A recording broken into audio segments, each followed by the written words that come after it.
Digital dermatitis is the most common form of lameness within the British dairy herd. It affects the skin. The most common place to see it is as shown here, is in the heel, but you can also get it on the front of the foot here, and if you get growth between the claws, it can also attack those. It can affect more than one foot at a time, so you could possibly find animals with it in all 4 feet. It's very painful. It's characterised by seeing long hairs around the lesion, and the cow would tend to stand on a tiptoe. Essentially, digital dermatitis, as a lesion like this, is easy to treat because it does respond to antibiotics. A spray with oxytetracycline antibiotic, which most farmers will have available to them, will kill the bacteria. Do they know what causes digital dermatitis, Owen? Well, no one's really managed to totally identify the organism, but it's thought to be a spirochete bacteria.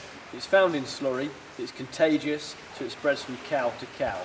So the best way of controlling digital dermatitis is cleanliness of cow houses, cow buildings. It is, and also it's treating cows that have got it, because of course cows that have got it are the source to other cows. Yeah.